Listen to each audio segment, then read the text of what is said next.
ਮੁੱਖ ਮੰਤਰੀ ਸਾਹਿਬ ਨੂੰ ਕਹਿੰਦੇ ਰਾਜਧਾਨੀ ਦਾ ਚੇਤਾ ਹੈ ਜੀ, ਕਹਿੰਦੇ ਸਾਡੇ ਕੋਲੇ ਪੰਜਾਬ ਕੋਲੇ ਤਾਂ ਆਪਦੀ ਕੋਈ ਰਾਜਧਾਨੀ ਵੀ ਹੈ ਨੀ ਗੀ। ਪ੍ਰਵੀਨ ਜੀ, ਇਹ ਗੱਲ ਸਾਨੂੰ ਨਹੀਂ ਪਤਾ ਸੀ। ਸਹੀ ਗੱਲ। ਇਹ ਭਗਵੰਤ ਮਾਨ ਜੀ ਤੋਂ ਪਤਾ ਲੱਗਿਆ ਅੱਜ ਸਾਨੂੰ ਕਿ ਪੰਜਾਬ ਕੋਲ ਆਪਣੀ ਰਾਜਧਾਨੀ ਨਹੀਂ। ਜੀ। ਮੁੱਖ ਮੰਤਰੀ ਸਾਹਿਬ ਨਾ ਤਾਂ ਵਿਰੋਧੀ ਧਿਰ ਦੇ ਲੀਡਰ ਨੇ, ਨਾ ਚੋਣ ਪ੍ਰਚਾਰ ਦੀ ਰੈਲੀ ਚ ਬੋਲ ਰਹੇ ਨੇ ਜੀ, ਨਾ ਉਹਨਾਂ ਨੇ ਦੂਜੀਆਂ ਪਾਰਟੀਆਂ ਤੋਂ ਖੋ ਕੇ ਸੱਤਾ ਹਾਸਲ ਕਰਨੀ ਹੈ। ਜਨਾਬ, ਪਿਛਲੇ 4 ਸਾਲ ਤੋਂ ਤੁਸੀਂ ਪੰਜਾਬ ਦੇ ਮੁੱਖ ਮੰਤਰੀ ਹੋ। ਸਹੀ ਹੈ। ਤੁਸੀਂ ਇਹ ਦੱਸੋ ਕਿ ਪੰਜਾਬ ਦੀ ਰਾਜਧਾਨੀ ਲੈਣ ਲਈ ਤੁਸੀਂ ਕੀ ਕੀਤਾ? ਸਹੀ। ਇਹ ਸਵਾਲ ਪੰਜਾਬ ਦੇ ਲਈ ਵੱਡਾ ਹੈ ਕਿ ਇਸੇ 26 ਤਰੀਕ ਨੂੰ 26 ਜਨਵਰੀ 1986 ਨੂੰ ਚੰਡੀਗੜ੍ਹ ਪੰਜਾਬ ਨੂੰ ਤਬਦੀਲ ਹੋ ਕੇ ਮਿਲਣਾ ਸੀ। ਰਾਤੋਂ ਰਾਤ ਕਿਵੇਂ ਪਲਟਿਆ ਫੈਸਲਾ? ਸਹੀ ਹੈ। ਕੌਣ ਗੁਨਾਹਗਾਰ ਨੇ? ਖੋਲੋ ਚਿੱਠਾ, ਕਰੋ ਇਨਕੁਆਇਰੀ, ਲਿਆਓ ਲੋਕਾਂ ਸਾਹਮਣੇ, ਆਵਾਮ ਦੀ ਕਰੋ ਲਾਮਬੰਦੀ। ਚਲੋ ਦਿੱਲੀ ਨੂੰ ਚਲੀਏ, ਚਲੋ ਜੰਤਰ ਮੰਤਰ ਬੈਠੀਏ, ਕੁਛ ਤਾਂ ਕਰੋ। ਜੀ। ਹਾਂ, ਇੰਨਾ ਜ਼ਰੂਰ ਬਦਲਾਅ ਹੋ ਗਿਆ ਕਿ ਅੱਗੇ 26 ਜਨਵਰੀ 15 ਅਗਸਤ ਵਾਲੇ ਪ੍ਰੋਗਰਾਮਾਂ ਚੋਂ ਰਵਾਇਤੀ ਭਾਸ਼ਣ ਦੇ ਕੇ ਆ ਜਾਂਦੇ ਸੀ, ਅੱਜ ਤੁਸੀਂ ਬਦਲ ਕੇ ਬੋਲਤਾ, ਅੱਜ ਰਾਜਨੀਤਿਕ ਭਾਸ਼ਣ ਦੇਤਾ। ਇਹ ਰਾਜਨੀਤਿਕ ਭਾਸ਼ਣ 227 ਨੂੰ ਧਿਆਨ ਚ ਰੱਖ ਕੇ ਤੁਹਾਨੂੰ ਲੋਕਾਂ ਨੂੰ ਲੱਗੇ ਕਿ ਲੈ ਵੀ ਸਾਡਾ ਤਾਂ ਮੁੱਖ ਮੰਤਰੀ ਕਿੰਨਾ ਦਲੇਰ ਹੈ। ਕਹਿੰਦਾ ਜੀ ਸਾਨੂੰ ਤਾਂ ਮਤਲਬ ਕਿ ਲੂਲਾ ਲੰਗੜਾ ਪੰਜਾਬ ਮਿਲਿਆ ਜੀ, ਸਾਡੇ ਕੋਲ ਤਾਂ ਆਪਣੀ ਰਾਜਧਾਨੀ ਹੋਣੀ ਜੀ, ਦੇਖੋ ਜੀ ਸਾਡੇ ਨਾਲ ਕਿੰਨਾ ਵਿਤਕਰਾ ਹੈ। ਵੀ ਇਸ ਵਿਤਕਰੇ ਦੇ ਖਿਲਾਫ ਜੰਗ ਕਿਹਨੇ ਛੇੜਨੀ ਹੈ? ਜੀ। ਇਸ ਵਿਤਕਰੇ ਦੇ ਖਿਲਾਫ ਸਰਕਾਰੀ ਤਾਕਤ ਨਾਲ ਲੜਨਾ ਕਿਹਨੇ ਹੈ? ਦੇਖੋ, ਆਪਾਂ ਪਹਿਲਾਂ ਵੀ ਕਈ ਵਾਰ ਗੱਲ ਕੀਤੀ ਆ, ਕੇਂਦਰ ਦੇ ਤਖਤ ਤੇ ਕੋਈ ਵੀ ਬੈਠਿਆ ਉਹਦੀ ਮਨਸ਼ਾ ਹੀ ਨਹੀਂ ਸੀ ਕਿ ਪੰਜਾਬ ਦੇ ਮਸਲੇ ਮੈਂ ਹੱਲ ਕਰਾਂ। ਸਹੀ। ਕਿਸੇ ਨੇ ਵੀ ਨਹੀਂ ਚਾਹਿਆ। ਸਵਾਲ ਪਾਰਟੀ ਦਾ, ਸਵਾਲ ਵਿਅਕਤੀ ਦਾ ਨਹੀਂ ਆ।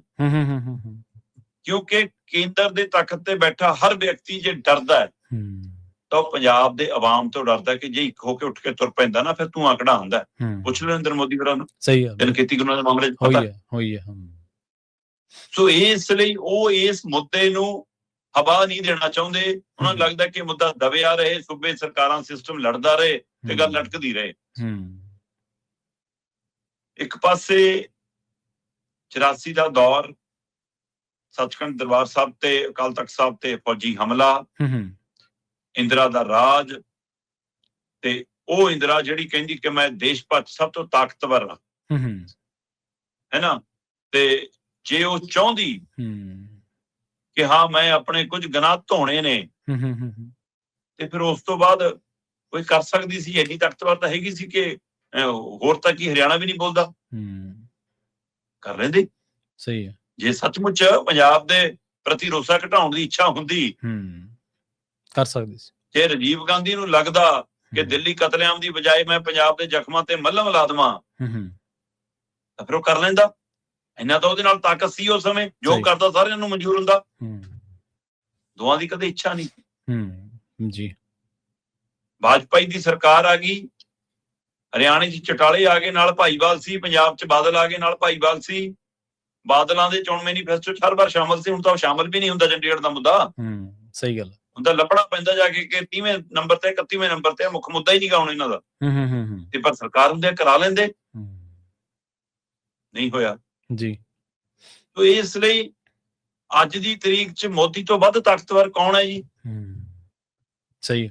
ਪੰਜਾਬ ਚ ਸਿੱਖਾਂ ਦੀਆਂ ਵੀ ਵੋਟਾਂ ਲੈਣੀਆਂ, ਪੰਜਾਬੀਆਂ ਦੀਆਂ ਵੋਟਾਂ ਵੀ ਲੈਣੀਆਂ, ਪੰਜਾਬ ਤੇ ਸਰਕਾਰ ਵੀ ਬਣਾਉਣੀ ਹੈ, ਸਾਰੀ ਤਾਕਤ ਵੀ ਵਰਤਣੀ ਹੈ, ਤੇ ਫੈਸਲੇ ਸਾਰੇ ਪੰਜਾਬ ਦੇ ਉਲਟ ਲੈਣੇ।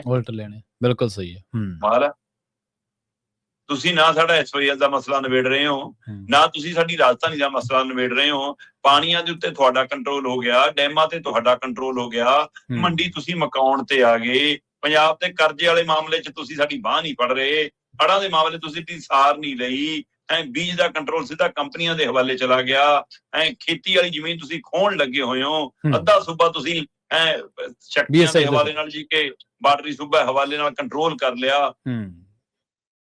ਛੱਡਿਆ ਕੀ ਆ ਇਹ ਦਿੰਦੇ। ਹੁਣ ਪੰਜਾਬ ਦੀ ਰਾਜਧਾਨੀ ਦੇਣੀ ਕਿੰਨੀ ਔਖੀ ਹੈ, ਹਰਿਆਣਾ ਕਿਹੜਾ ਇਹਨਾਂ ਤੋਂ ਬਾਹਰ ਆ ਹੁਣ। ਸੱਤਾਧਾਰੀ ਧਿਰ ਤੇ ਵਿਰੋਧੀ ਧਿਰ ਕੋਈ ਵੀ ਨਹੀਂ ਨੇੜੇ। ਤੇ ਫਿਰ ਕਾਂਗਰਸ ਕਿਵੇਂ ਚੀਕ ਲੂਗੀ ਇਸ ਮਾਮਲੇ ਦੇ ਵਿੱਚ ਕਿ ਹਾਂ ਕਿਉਂ ਦੇਤਾ ਜੀ? ਕਿਉਂਕਿ ਉਹਨੂੰ ਵੀ ਲੱਗਦਾ 227 ਸਾਡੀ ਸਰਕਾਰ ਬਣ ਸਕਦੀ ਹੈ। ਮੌਕਾ ਫਿਰ ਮੋਦੀ ਕਰ ਲਵੇ ਪੰਜਾਬ ਨੂੰ ਕੁਝ। ਕਿਉਂ ਨਹੀਂ ਉਧਰ ਮਤਲਬ ਪੈਰ ਧਰਾ ਕਰਦੇ? ਜੀ ਇਹੀ ਸਵਾਲ ਮੁੱਖ ਮੰਤਰੀ ਸਾਹਿਬ ਨੂੰ, ਮੁੱਖ ਮੰਤਰੀ ਸਾਹਿਬ ਇਹ ਟੋਟਕੇ ਸੁਣਾ ਕੇ ਨਾ ਸਾਰੋ ਸਾਨੂੰ। ਜੇ ਪਹਿਲਿਆਂ ਨੇ ਕੁਝ ਨਹੀਂ ਕੀਤਾ ਸੀ ਤਾਂ ਤੁਹਾਨੂੰ ਲੋਕ ਲਿਆਏ ਸੀ। ਸਹੀ ਤੁਸੀਂ ਇੰਨਾ ਤਾਂ ਦੱਸ ਦਿਓ, ਤੁਸੀਂ ਕੀ ਕੀਤਾ ਇਹਦੇ ਲਈ? ਕੋਈ ਚਿੱਠੀ ਲਿਖੀ, ਕੋਈ ਮੈਮੋਰੈਂਡਮ ਦਿੱਤਾ, ਕੋਈ ਸਰਬ ਦਲ ਦੀ ਬੈਠਕ ਬੁਲਾਈ ਚੰਡੀਗੜ੍ਹ ਦੇ ਲਈ, ਕੋਈ ਵਿਧਾਨ ਸਭਾ ਦੇ ਵਿੱਚ ਮਤਾ ਪਾਇਆ, ਕੋਈ ਰਾਜਪਾਲ ਤੱਕ ਗਏ ਇਸ ਮਸਲੇ ਨੂੰ ਲੈ ਕੇ, ਕੋਈ ਪ੍ਰਧਾਨ ਮੰਤਰੀ, ਗ੍ਰਹਿ ਮੰਤਰੀ, ਰਾਸ਼ਟਰਪਤੀ ਤੱਕ ਗਏ ਇਸ ਮਸਲੇ ਨੂੰ ਲੈ ਕੇ, ਕੋਈ ਜੰਤਰ ਮੰਤਰ ਇਕੱਠ ਕੀਤਾ, ਕੋਈ ਪੰਜਾਬ ਨੂੰ ਕਾਲ ਕੀਤੀ ਕਿ ਆਜੋ ਆਪਾਂ ਪੰਜਾਬੀ ਬੋਲਦੇ ਖਿੱਤੇ ਲੈ ਲਈਏ, ਆਪਾਂ ਪਾਣੀ ਦਾ ਹੱਕ ਲੈ ਲਈਏ, ਆਪਾਂ ਰਾਜਧਾਨੀ ਲੈ ਲਈਏ? ਕਿਹੜੀ ਲੜਾਈ ਲੜੀ? ਕੀਤਾ ਕੀ ਹੈ? ਸਹੀ ਹੈ। ਇੱਕ ਸੂਬੇ ਦਾ ਮੁੱਖ ਮੰਤਰੀ ਸਿਰ ਤੇ ਖੜ ਕੇ ਰੋ ਰਿਹਾ ਹੈ, ਦੇਖੋ ਜੀ ਸਾਡੇ ਕੋਲ ਤਾਂ ਰਾਜਧਾਨੀ ਨਹੀਂ ਜੀ, ਸਾਰੇ ਸੂਬਿਆਂ ਨੂੰ ਮਿਲ ਗਈ, ਸਾਡੇ ਕੋਲ ਤਾਂ ਵੱਖਰੀ ਜੀ ਆਪਣੀ ਹਾਈ ਕੋਰਟ ਨਹੀਂ। ਲੈਣ ਦੀ ਲੜੇ ਕਦੋਂ? ਹੁਣ ਤੁਹਾਨੂੰ ਪੰਜਾਬ ਹੋਰ ਕੀ ਕਰਦੇ? ਪੰਜਾਬ ਨੇ ਤਾਕਤ ਦੇਤੀ ਤੁਹਾਨੂੰ, ਇਸੇ ਕੰਮਾਂ ਲਈ ਦਿੱਤੀ ਸੀ। ਸਹੀ ਹੈ। ਸੋ ਨਾਟਕਬਾਜ਼ ਨੇ ਜੀ ਪੂਰੇ ਸਾਰੇ ਸਿਆਸਤਦਾਨ। ਕਹਿਣ ਨੂੰ ਭਗਵੰਤ ਮਾਨ ਉਸ ਖੇਤਰ ਚੋਂ ਆਇਆ ਹੈ, ਪਰ ਇਹ ਸਾਰੇ ਇੱਕੋ ਸਾਥ ਨੇ।